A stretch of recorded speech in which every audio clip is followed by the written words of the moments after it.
This is WKYT This Morning.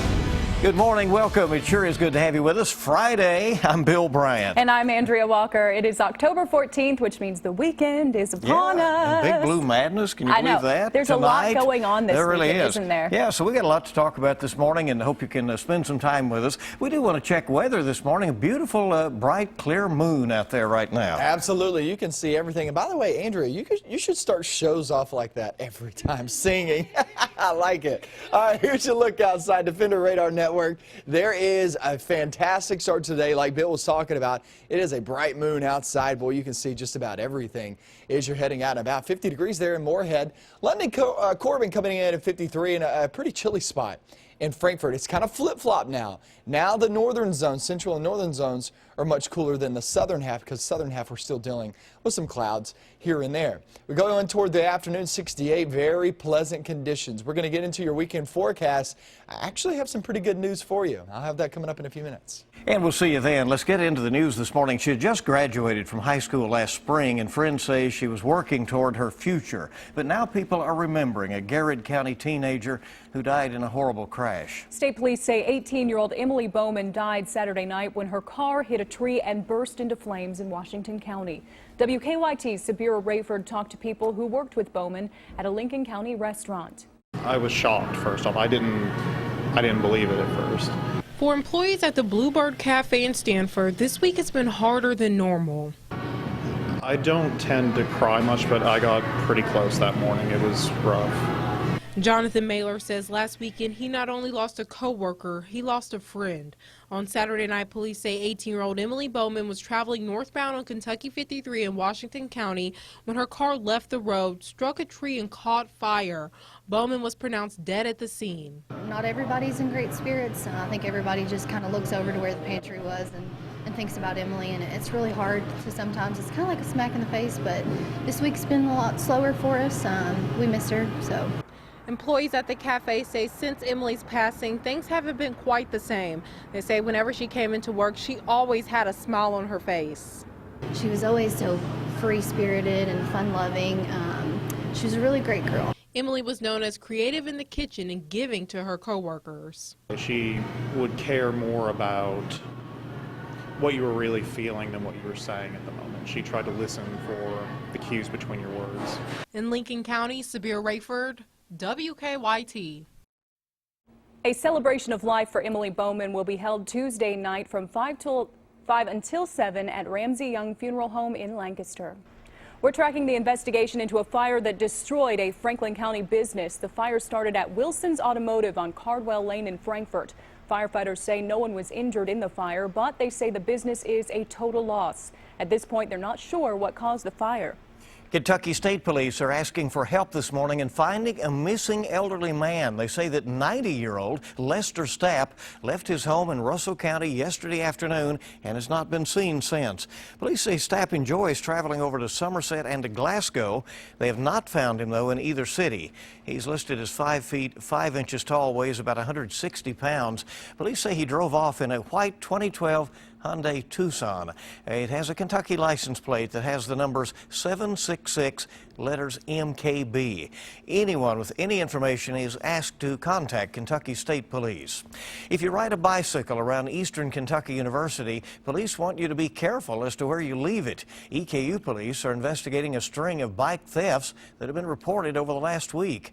WKYT's Monique Blair talked to some students on the Richmond campus.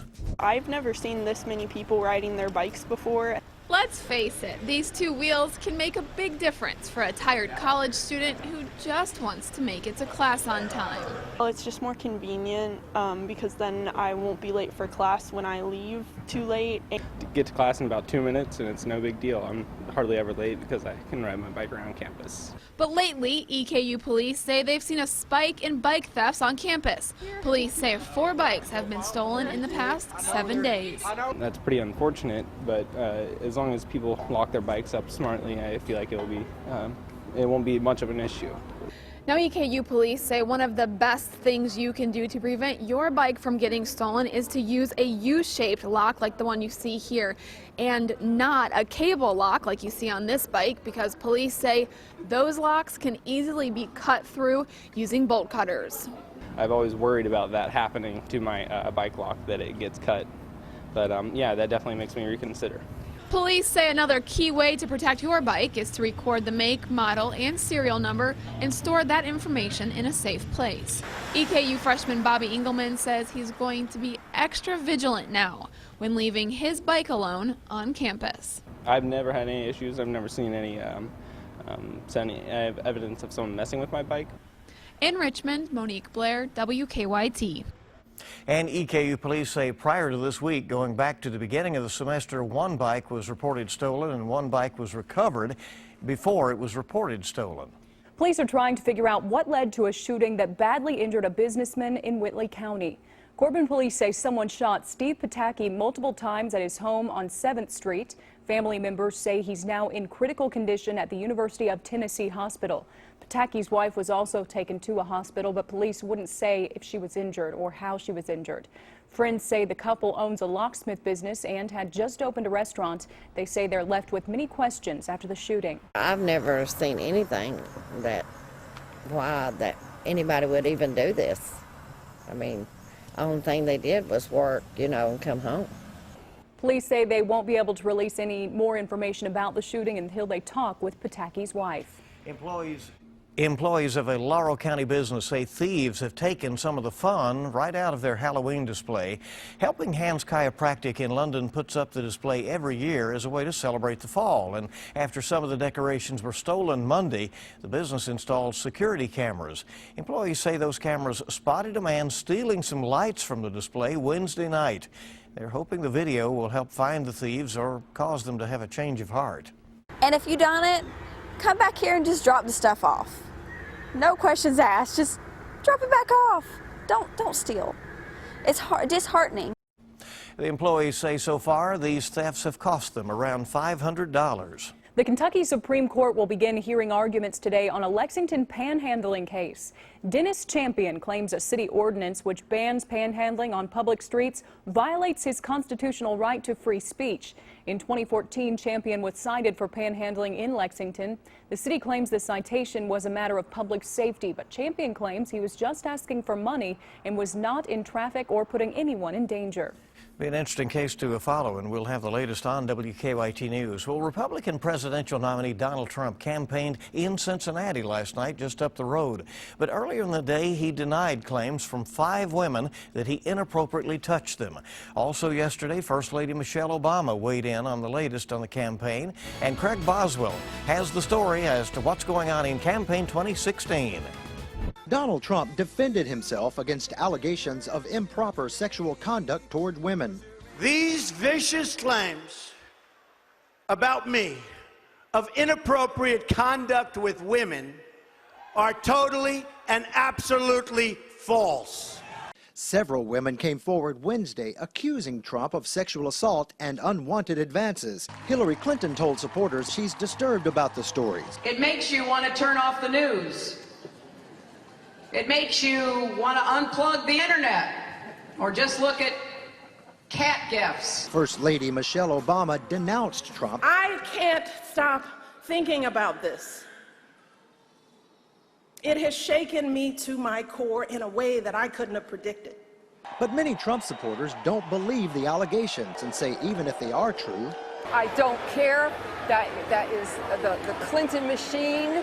Just digging stuff up, it doesn't affect my life. WikiLeaks released 1,800 more emails Thursday claiming they come from Clinton campaign chair John Podesta's account. In one email, campaign manager Robbie Mook called New York City Mayor Bill de Blasio a terrorist for tweeting something positive about Bernie Sanders. Another campaign official said, "Let's hope the Democratic Party is not suicidal," in response to a poll that showed Sanders was doing well. Mook blamed the Russian government for creating a distraction. Craig Boswell, CBS News, the White House. All right. Just a few more days of the campaign, right? WKYT this morning just getting started. 4:40 is the time, 20 before 5 on your Friday. And coming up, we'll show you a new technology that may allow you to start answering phone calls just by putting your finger up to your ear. That story is right after Micah's forecast. We have moved the rain and the drizzle on out of here, but do we have any rain chances there for the weekend? We're going to go over that forecast coming up next. Now, your hour-by-hour forecast with meteorologist Micah Harris. We're looking good right now, but let me tell you this, there is a complex heading our direction. You can see that back toward Arkansas and southern Missouri. It's heading our way, but I just don't expect it to actually reach us. It should fall apart before it actually makes its way off into our viewing area. But I will tell you this, out of that tonight, there is that possibility that we could have that slight chance of rain. We'll go over that in just a few minutes, but here's the look outside. 45 degrees right now in Frankfort and Franklin County. It's capital city. It looks good this morning across 421 and Main Street. Go down towards 75 in London and Laurel County. I don't see any problems whatsoever as you're heading northbound toward Renfro Valley and also Mount Vernon. So we're at 68 by the afternoon. It's getting a little bit warmer, but still relatively nice. It's going to be a cool morning. Once you head off toward the afternoon, then it gets a little bit better, especially if you're under that sunshine. Then we head off to the evening hours. I don't see any problems there for high school football. However, cannot rule out the slightest chance of rain, meaning a stray shower is possible, especially there for southern Kentucky. Here's your Keeneland forecast. Looks pretty good today. On your day on Saturday, there is a slight chance of rain on Saturday at 20%, but most of us stay dry there on Saturday too. 75 degrees, and then we hit pretty warm one there on Sunday. It's one of those may not need a suit, more of just the tie and the shirt for you guys out there. 78 degrees heading in toward the afternoon there on Sunday. So pretty steamy conditions ahead, and that's not even close to the warmest weather we're going to have in the forecast. Look at Monday and Tuesday. We're in the low to mid 80s.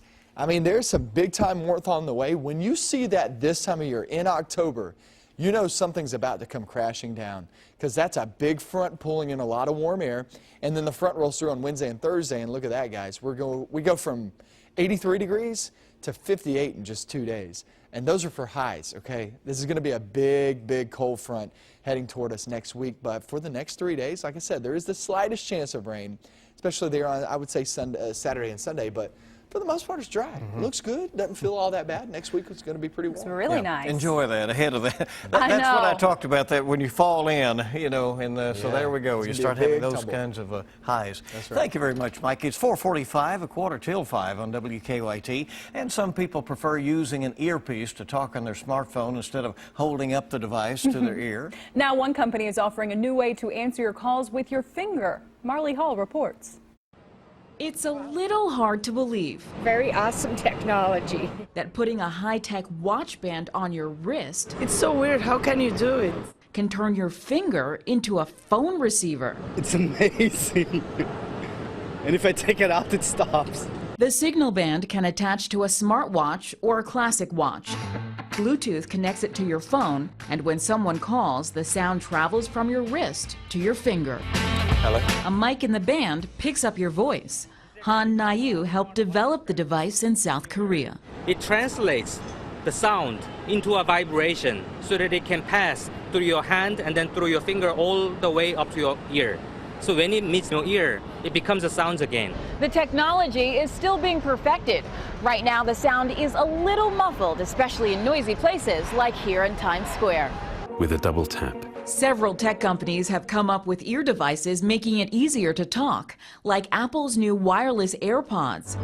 The Sony Xperia earpiece can actually be controlled by pushing a button or even nodding your head. You're going to find increasing ways to interact with the phone through smartwatches, through other devices that let you leave the phone in your pocket. The Signal device is not for sale yet. And you're actually hearing through your finger. Yeah, that's weird, but it's a good invention. It's expected to be available next year with a price tag around $150. Marley Hall, CBS News, New York. Interesting. Okay. Micah had a good question. He's like, if you already have to have your finger to your ear, why not just hold a phone? Well, What's the big difference? I guess, you know, a little more cumbersome to have that phone. There you go. We always wear an earpiece. I know, we're used to it. Really know that, right? 4:47 is our time on WKYT this morning. When we come back, a northern Kentucky boy with brain cancer got the chance to do something very special, score a touchdown. That story is coming right up after the break. Good morning. Welcome back into WKYT this morning. 4:50 is our time. Beautiful start to this Friday out there. It sure with a clear sky right now.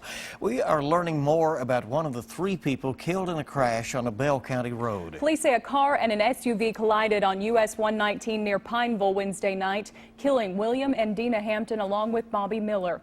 Friends say Dina Hampton was a longtime teacher at Bell Central School Center, but later retired and came back as a long-term substitute teacher.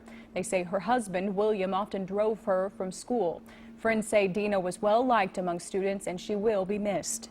Just the absence of her presence, it's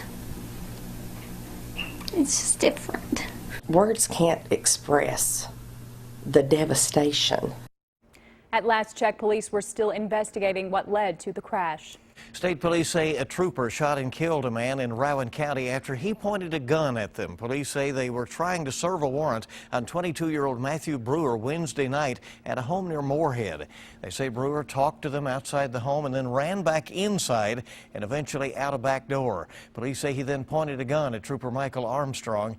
The trooper shot him. Friends say they were surprised to hear that police say that Brewer pointed a gun toward them. He'll be remembered as a good man and, you know, a loving person, and just we all have our problems, but, you know, he's a good person.